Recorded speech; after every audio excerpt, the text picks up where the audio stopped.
다시 갈라디아서 말씀으로 돌아왔습니다. 3장에 들어오기까지 우리는 어떤 과정을 거쳐왔냐면요.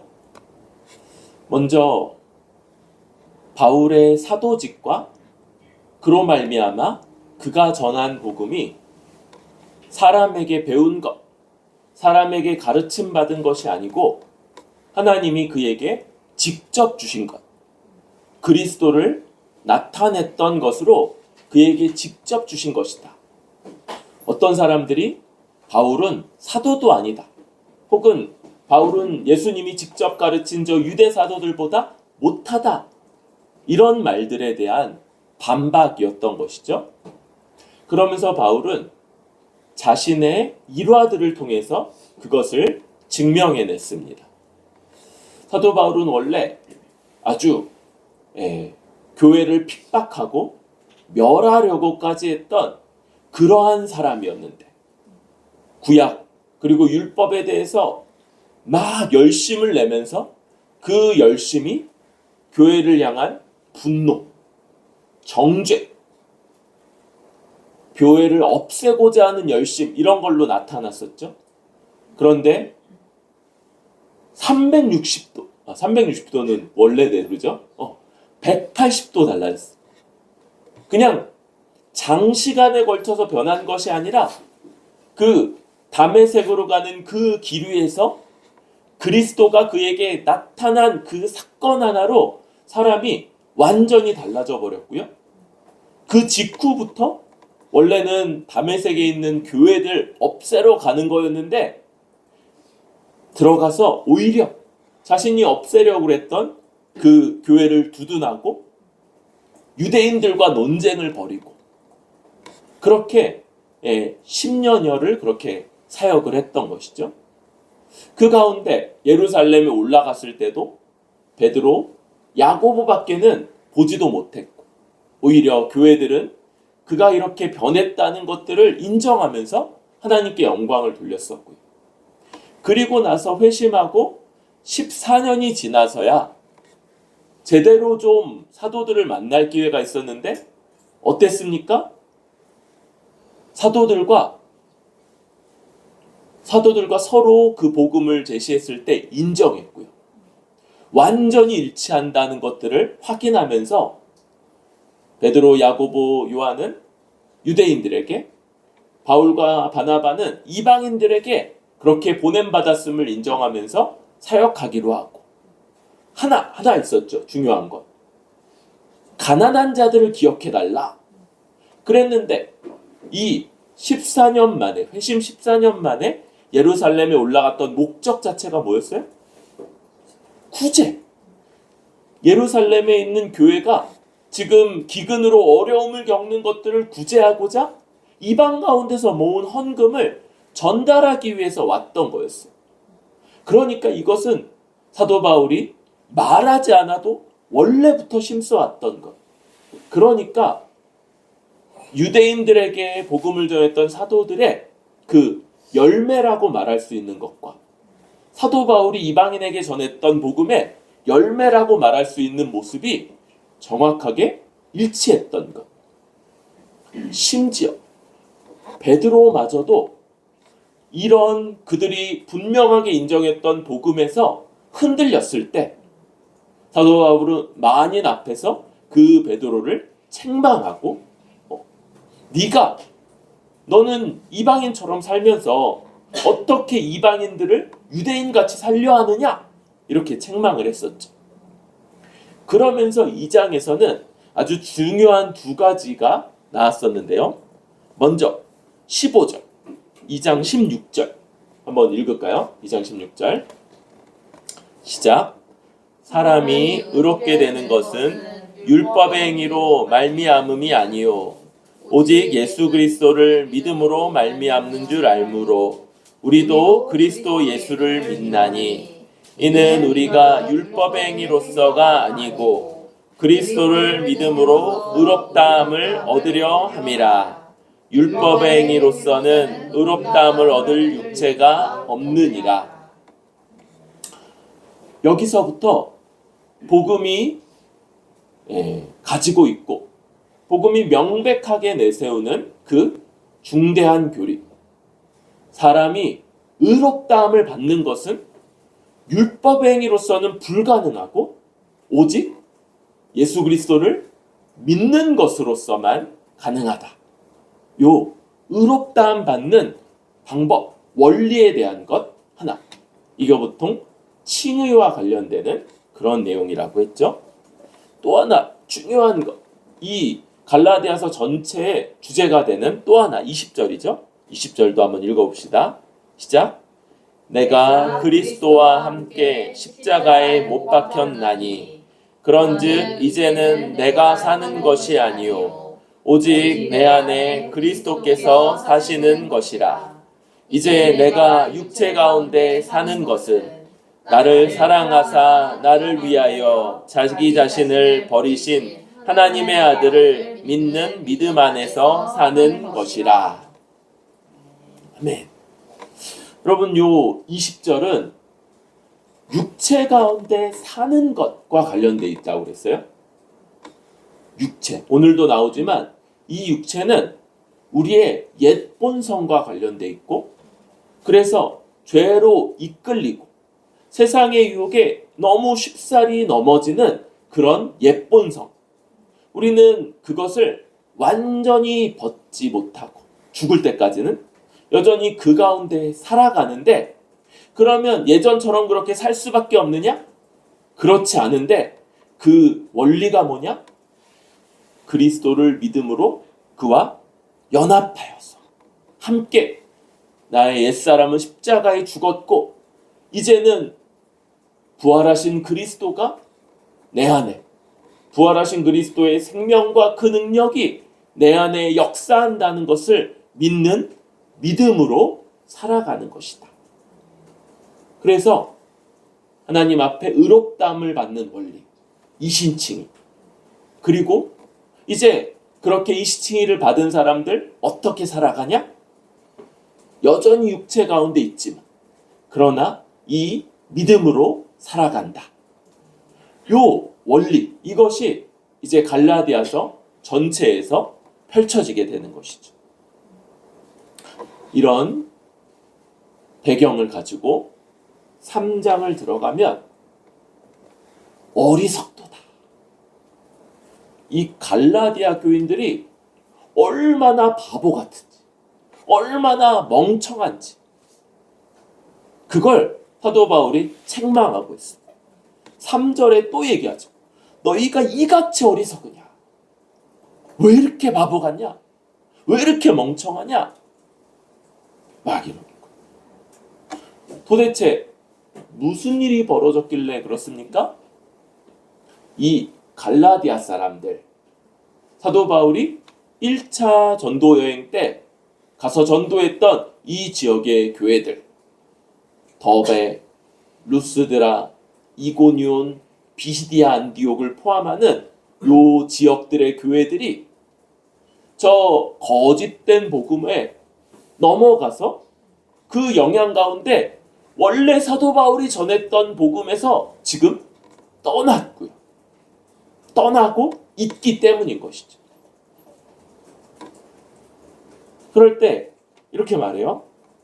어리석도다 갈라디아 사람들아.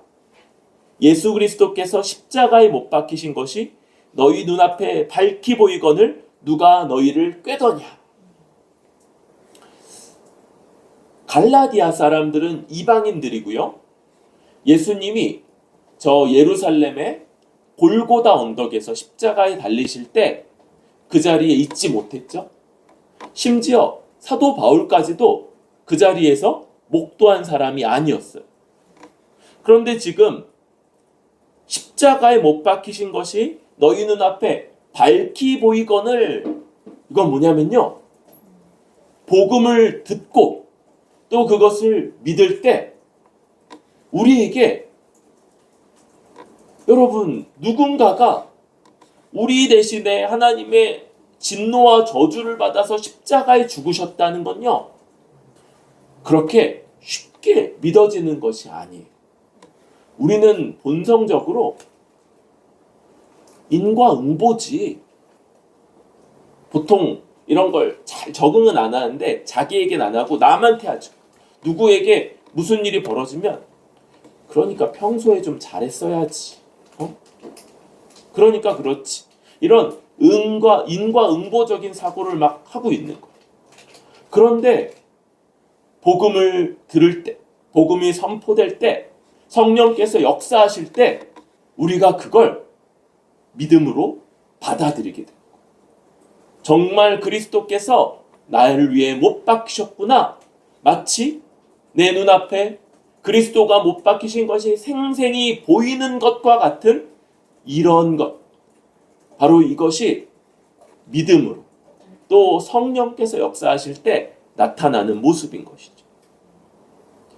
그런데 이들이 거기서 쉽사리 너무 쉽게 떠난다는 거예요. 그럴 때 바울은 지금 몇 개의 질문으로 이 사람들에게 약간 신문하는 것처럼, 검사가 범인 잡아가지고 신문하는 것처럼 이렇게 책망조에 질문을 던지는데, 이 질문은 답이 명확한 질문이에요. 답이 분명한 질문. 그러니까 이런 것들을 답이 명확하면 질문을 던질 필요가 없는데, 강조하기 위해서 던지는 질문을 수사학적 질문 이렇게도 말하는데, 이런 질문들을 던지고 있어요. 2절부터 보면 너희가 성령을 받은 것이 율법의 행위로냐 혹은 듣고 믿음으로냐. 답은 뭐예요? 듣고 믿음으로다. 너네 그때 율법 알지도 못하지 않았냐. 그때 이미 성령 다 받아놓고 이제 지금 뭐 율법 지킨다고 그 난리를 치냐. 3절 너희가 이같이 어리석으냐.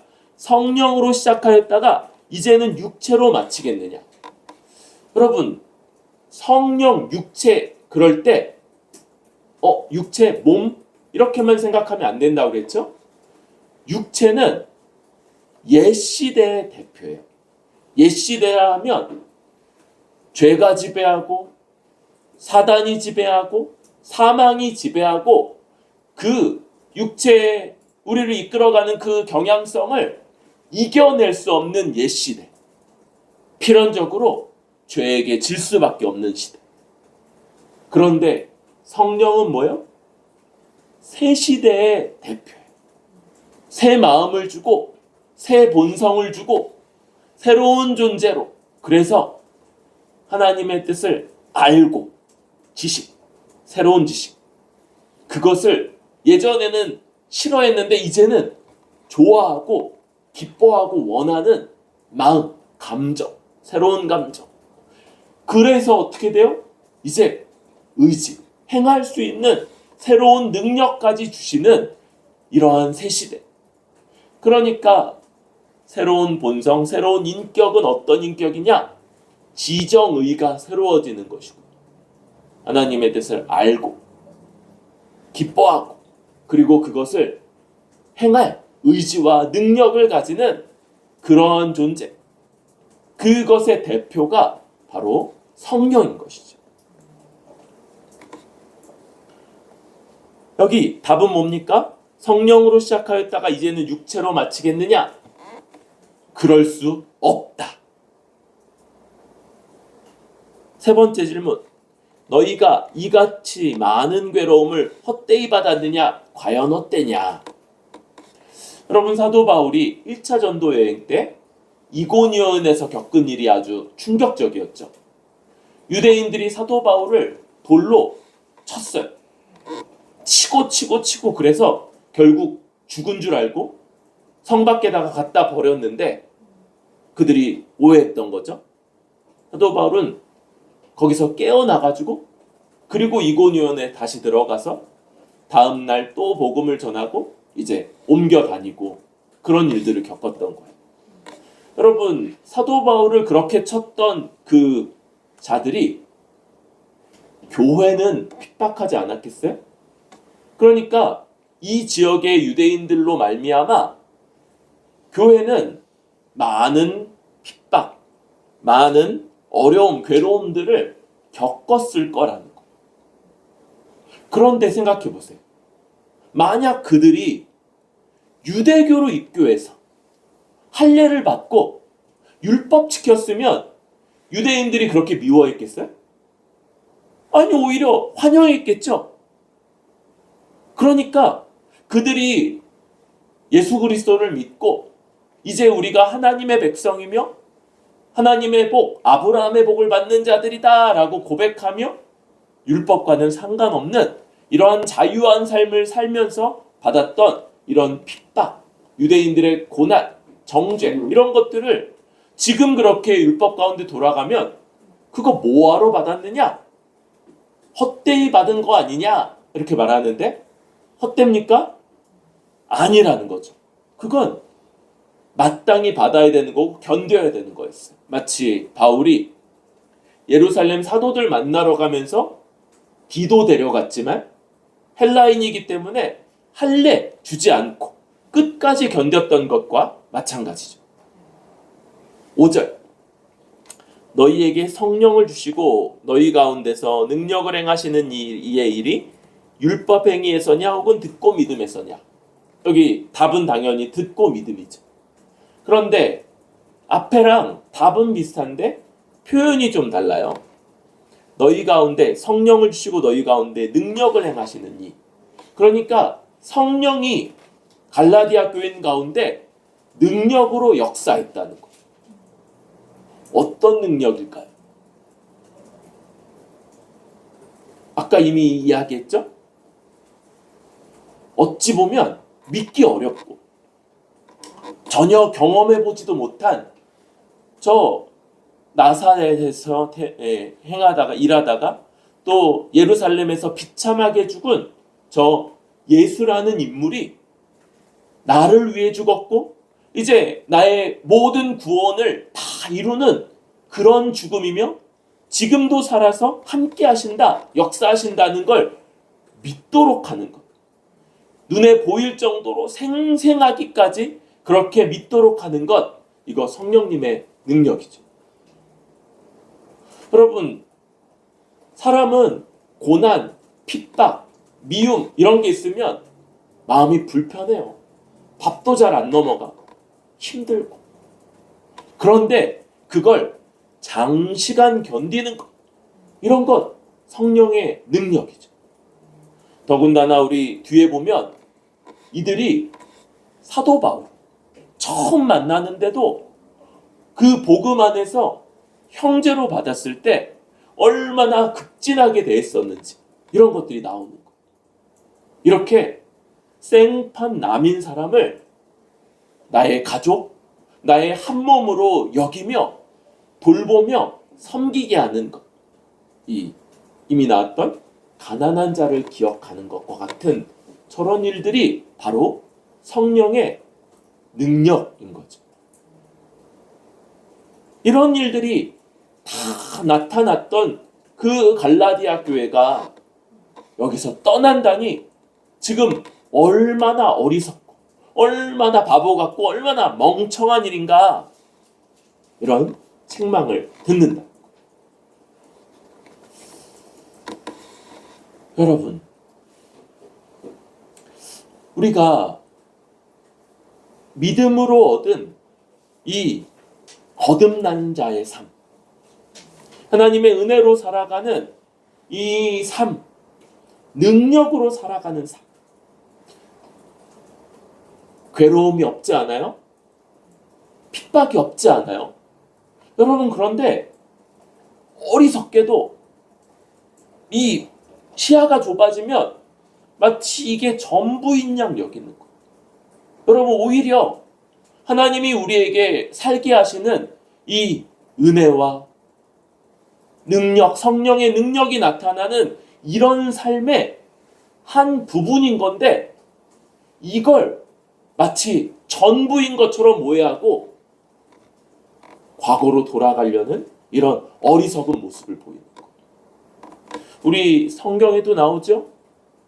출애굽한 이스라엘 백성이 유혹에 빠졌을 때 뭐라고 그래요? 우리 저 애굽에서 먹었던 그 오이, 파, 이거 너무 그립다.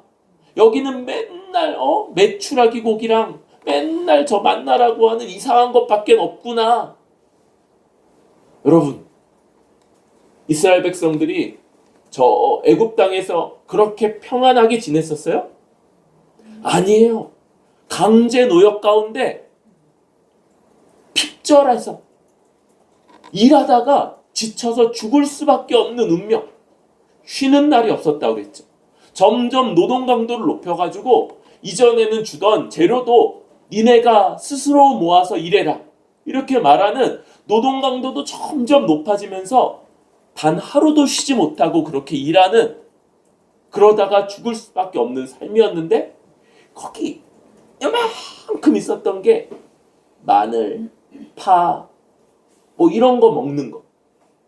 근데 지금 자유인이 되어서 하나님의 은혜 가운데 살아가면서 하나님이 공급하시는 그 메추라기와 만나로 살아가는 삶을 불평하는 모습. 여러분, 지금 우리에게 이런 어리석은 모습들 있지 않습니까? 얼마나 은혜 가운데 살아가고 그 은혜 가운데 말씀에도 있었어요. 우리 이미 그런 거 있다는 거 다 알고 시작한 길이에요. 우리 복음의 기초 국화 같은 데서 얘기했잖아요. 이 땅에서 우리가 드린 것에 100배를 받는데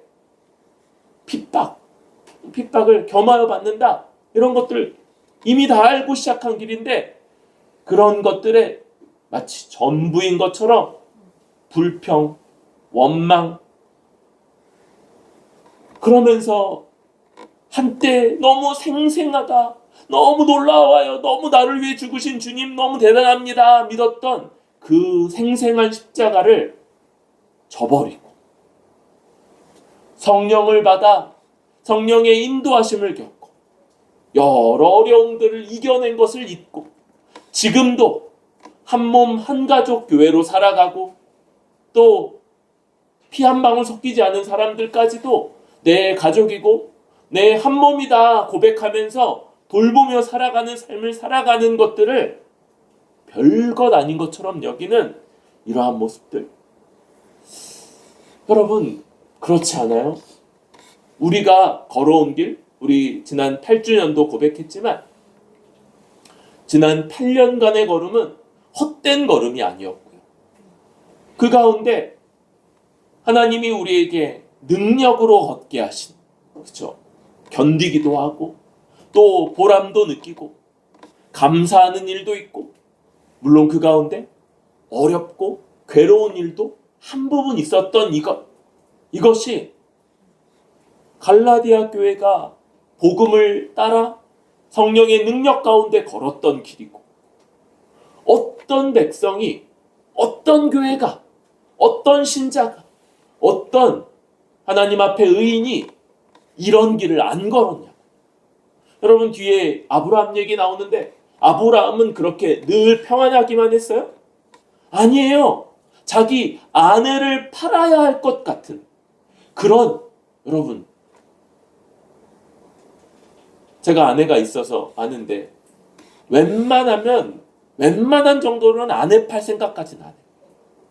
그런데 얼마나 그 죽을 것 같은, 정말 아무런 희망도 없고 피할 길이 없을 거라고 여겼으면 2번이나 자기 아내를 팔아 넘겼겠어요.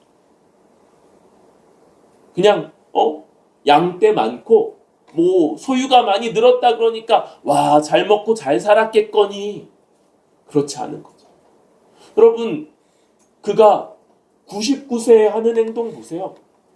99세. 그쵸? 우리 중에 최고령이신 분보다도 훨씬 어른인데.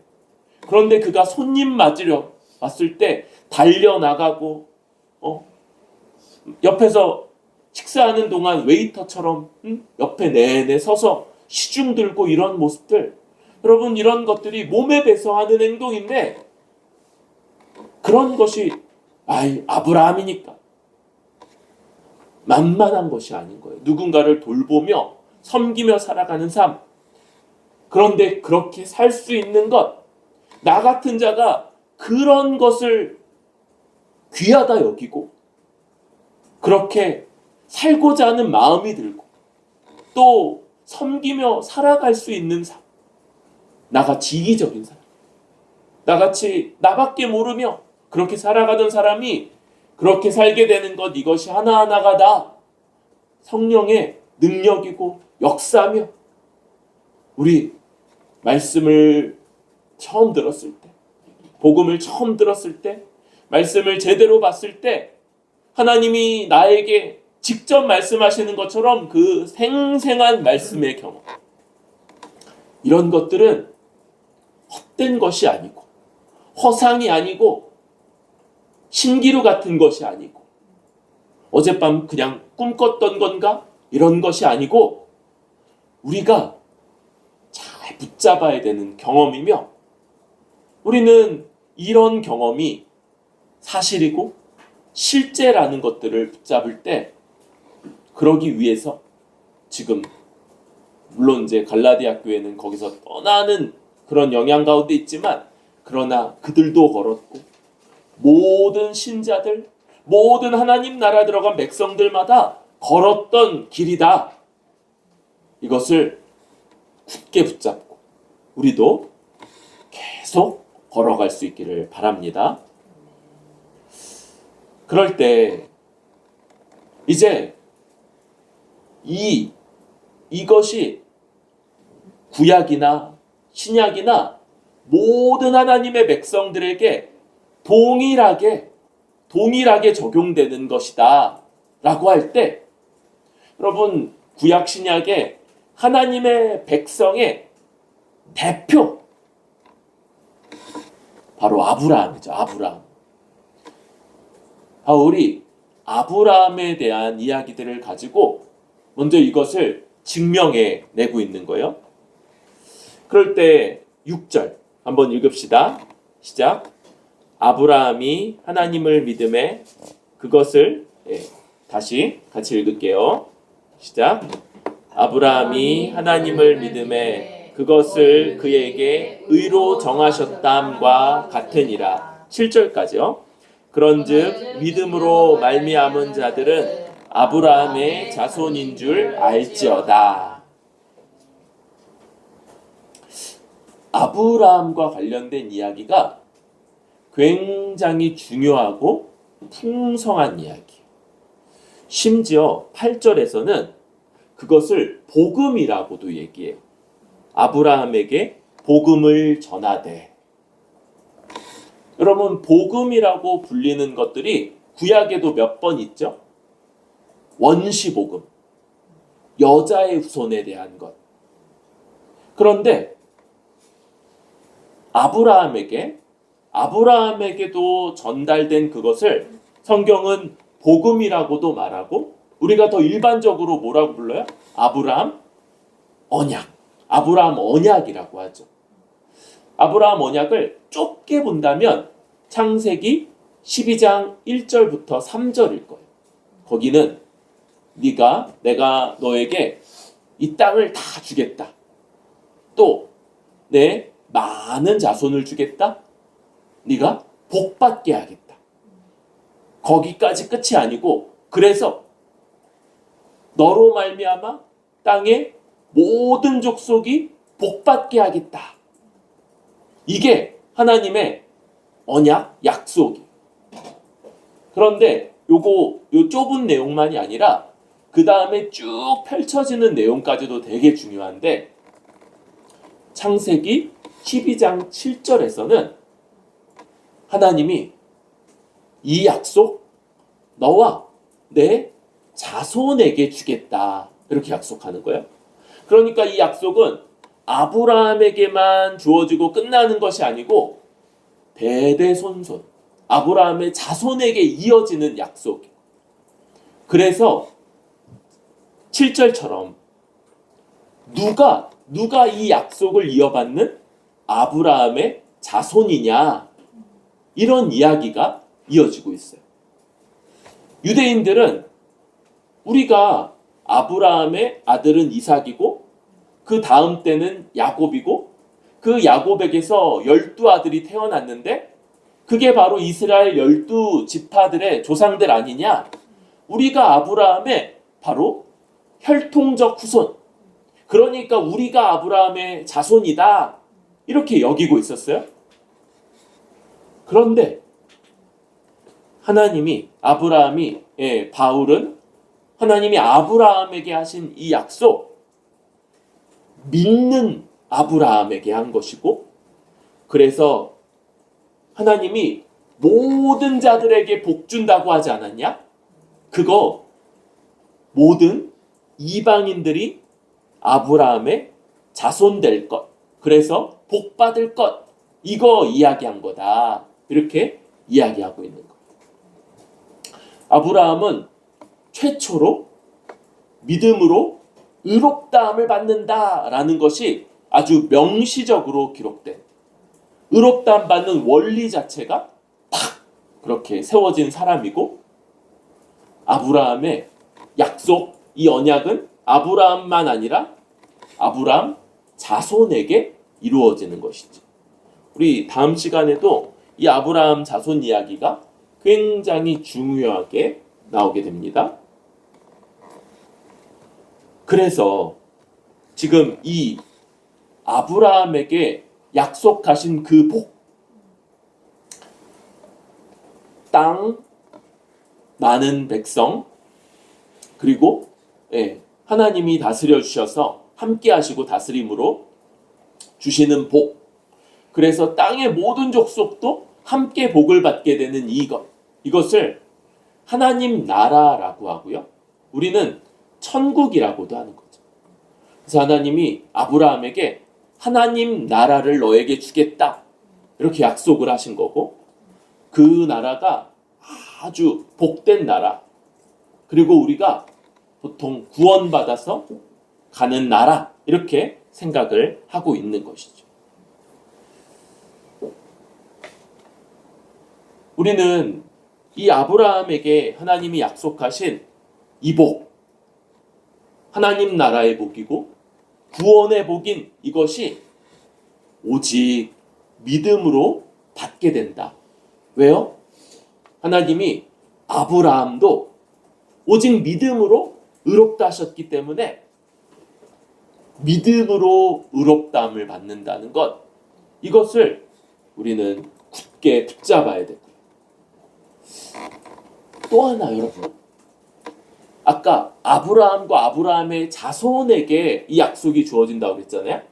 그런데 후에 가면 더 구체적으로 아브라함은 이 땅에서 잘 살다가 적당한 때 죽을 거고, 오히려 그 자손이 딴 데로 나가서 종살이 하다가 400 몇십 년 뒤에 돌아와서 이 땅을 차지하게 될 거다. 그러니까 여러분, 아브라함 때에 그 하나님의 약속 성취된다는 거야, 안 된다는 거야? 안 된다는 거예요. 그래서 이 약속은요, 아브라함 때부터 내 현세에 누리게 되는 복이 아니고, 현세에 완성되는 복이 아니고, 믿음으로 하나님이 나는 그 복이 완성되는 것을 보지 못하고 죽을지언정, 하나님이 부활하신 예수님처럼 나를 죽음 가운데 부활하도록 하셔서 그때 성취하시고 완성하실 거다라는 걸 믿는, 믿음으로 붙잡는 그런 복이라는 거예요. 여러분, 우리는 이 땅에서 여러 가지 복들이 있죠. 그렇죠? 장수하는 것, 그렇죠? 그냥 장수보다 무병장수하는 복, 또 이렇게 자녀나 우리의 가까운 사람들이 잘 되는 것도 복이고요. 또 이 땅에서 여유로운 삶을 살 수 있다면, 경제적으로나 또 여유로운 삶을 살 수 있다면 그것도 복일 수 있고, 또 많은 사람들의 인정을 받는 그런 것도 복이라고 할 수 있겠죠. 그런데 지금 얘기한 것 어느 것도 아브라함에게 약속된 복, 하나님이 우리에게 약속한 복락은 아니라는 거. 그 일부분이거나 그 복을 우리에게 더 바라보게 하는 맛보기일 순 있어요. 그러나 그건 우리 믿음으로 붙잡는 복이고 이 땅에서 완성되는 복이 아니라 부활하여서, 죽음 이후에 부활하여서 아브라함처럼 그렇게 누리게 되는 복이기에 이 땅에서 모든 것, 이 땅에서 누린 모든 것들을 소망하는 것과는 다르고 달라야 되고 그것과 같지 않다는 것, 이걸 알아야 되는 것이죠. 여러분, 여기서 이런 방금 얘기한 어떤 종류의 복들을 좀 맛보잖아요. 그런데 늘 뭐가 있냐면 나보다 더 놀라운 것들을 소유한 사람, 나보다 더 놀라운 성취를 가진 사람, 나보다 더 무병장수 잘 되는 것처럼 보이는 사람, 내 자식이, 내 남편이나 아내가, 내 옆사람이 이렇게 잘 됐어라고 자랑하는 이런 성취를, 더 큰 성취를 자랑하는 사람들은 얼마든지 있어요. 만약 우리가 소망하는 것이 그들과 똑같이 이 땅이 어떤 것들이면, 이 땅에서 뭘 누리고 뭘 인정받고 뭘 소유하고 그렇게 살아가는 것이라면 아브라함의 복, 아브라함에게 약속된 것과는 우리는 딴 걸 소망하고 있는 거예요. 오히려 약간 사도행전에 나오는 저 옛날 아덴 사람들이 추구했던 것, 다 현세주의적인 거죠. 다 이 땅의 삶과 관련되는 것들만 그들은 추구했었는데 그 아덴 계열의 그 신앙이지 아브라함 계열은 아니라는 거예요.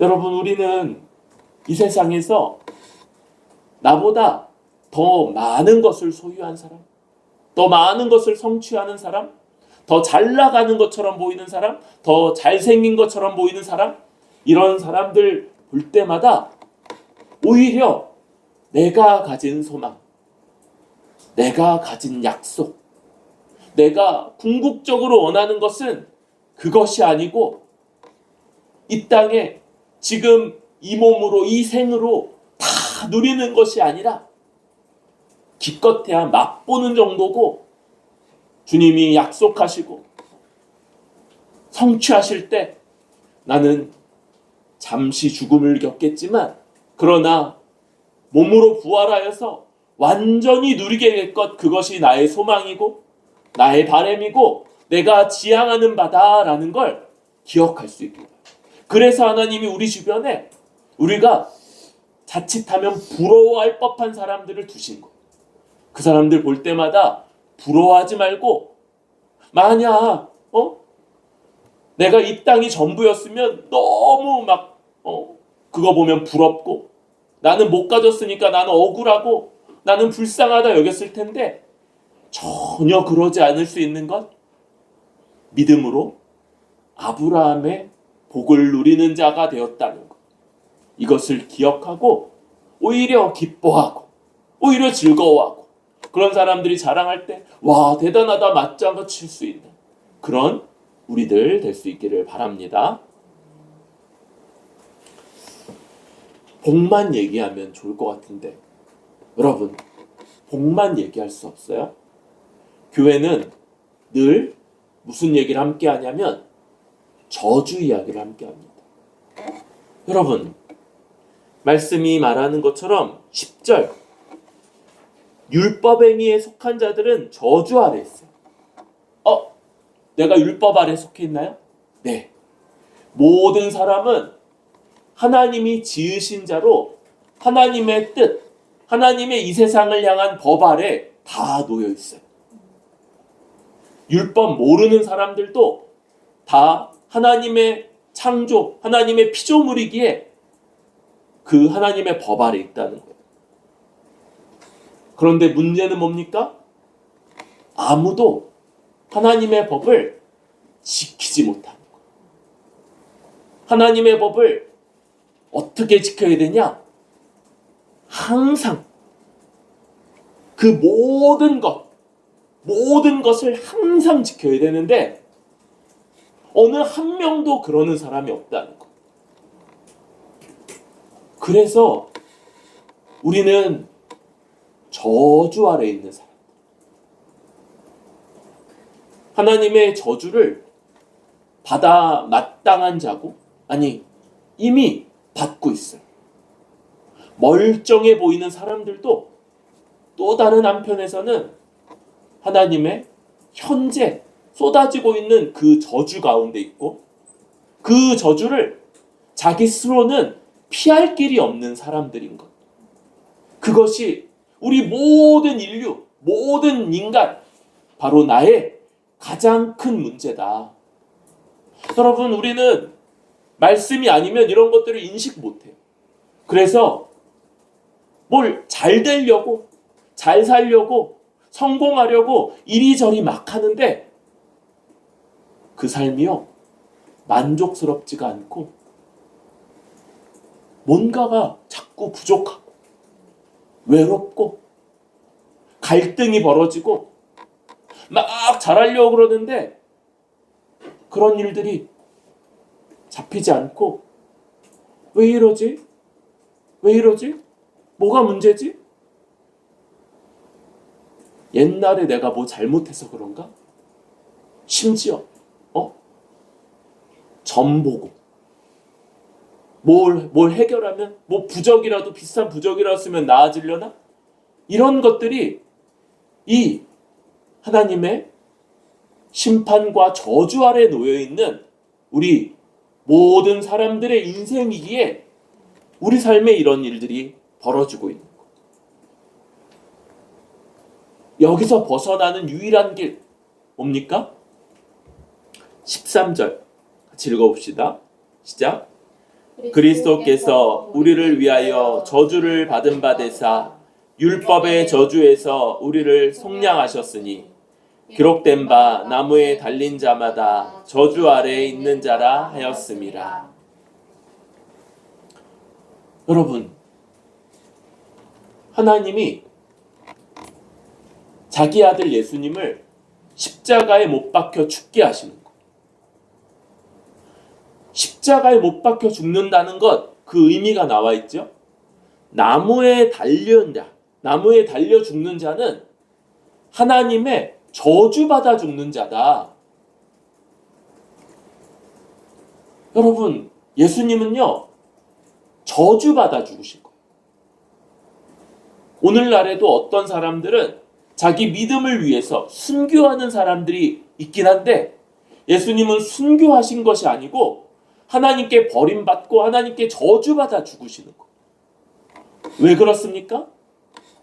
자기 죄 때문이 아니고 우리 죄의 대가를 대신 치르기 위해서 예수님이 저주받아 죽으셨다는 거. 여러분, 이것이 우리 모든 인류, 우리 모든 죄인들의 당면한 가장 큰 문제인 하나님의 죄로 말미암은 저주를 피하는 유일한 길인 것이고, 그리고 그것이 또한 아브라함의 복을 받는 유일한 길이기도 한 것이죠. 그래서 14절은 이렇게 정리합니다. 예수님이 이렇게 십자가에 달려 저주를 받아 죽으신 것이 그리스도 예수 안에서 아브라함의 복이 이방인에게 미치게 한 것이다. 우리가 아브라함의 복 받을 수 있는 것, 바로 예수님이 십자가에 달려 죽은 그것, 우리 대신에 저주를 받아 십자가에 달려 죽으셨다는 것을 믿음으로 우리가 그 복을 누리게 된다는 것. 또 하나, 우리로 성령의 약속을 받게 한다. 여러분, 우리 같은 자들이 이제 옛사람, 옛본성으로 살아가는 자가 아니고 이제는 주님의 새로운 본성, 새로운 존재, 완전히 새로운 자로서 살 수 있게 되는 성령의 약속, 그거 이 십자가에 달려 죽은 죽음을 전하는 복음을 믿음으로써 받게 된다. 이렇게 말하고 있는 거예요. 여러분, 먼저 우리 주님의 십자가 죽음의 의미를 잘 알아야 됩니다. 예수님이 십자가에 죽으셨다 그러는데 어떤 사람들 아유 불쌍하시라, 아유 안 됐다.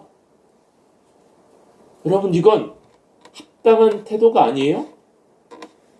그가 어떤 저주, 어떤 형벌, 어떤 하나님의 진노를 받아 죽으셨는가를 알 때 얼마나 두려운 일인지, 얼마나 끔찍한 일인지와 함께 그 의미, 원래 내가 받아야 될 것을 주님이 대신 받아 죽으셨다는 것을 알 때 우리는 이 끔찍하고 이 위험한 이 일을 오히려 감사하고, 그것이 벌어졌음을 인해서 주님을 찬양하고, 그리고 굳건한 믿음으로, 그것을 부여잡는 굳건한 믿음으로 살아가야 될 것이고, 오히려 이 십자가 복음을 떠날 때 우리 스스로 그 모든 진노와 저주를 담당해야 될 텐데 이것이 얼마나 끔찍한 일인지,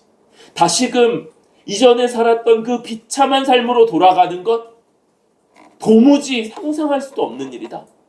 도무지 가고 싶지 않은 것이다. 어떻게 그런 끔찍한 일을 또 하겠느냐? 이것을 생각하면서 오히려 이 복음에 굳게 붙잡고 여기에 머물러 있어야 되는 것, 이것이 우리 삶이라고 생각합니다.